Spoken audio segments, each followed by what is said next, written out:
नमस्कार, शिवशाही साडी मिल मध्ये आपलं सगळ्यांचं स्वागत आहे। आज तुमच्यासाठी घेऊन आलोय सेमी ब्रॉकेट पैठणी मध्ये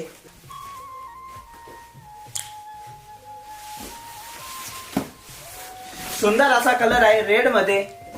त्याच्यानंतर असे डिझाइन मध्ये हरिण, मोर, त्याच्यानंतर हत्ती, मस्त सुंदर असे डिझाइन मध्ये वर्क केलेले आहे। वर्क त्याच्यानंतर बॉर्डर मध्ये अशी एक बॉर्डर मोठी येणार, एक बॉर्डर छोटी येणार याच्यामध्ये।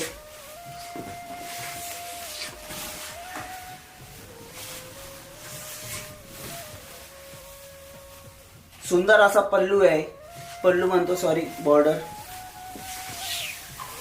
हा नेस्ता भाग येणार आहे प्लेन मध्ये। त्याच्यानंतर ब्रॉकेटचा ब्लाउज पीस येईल।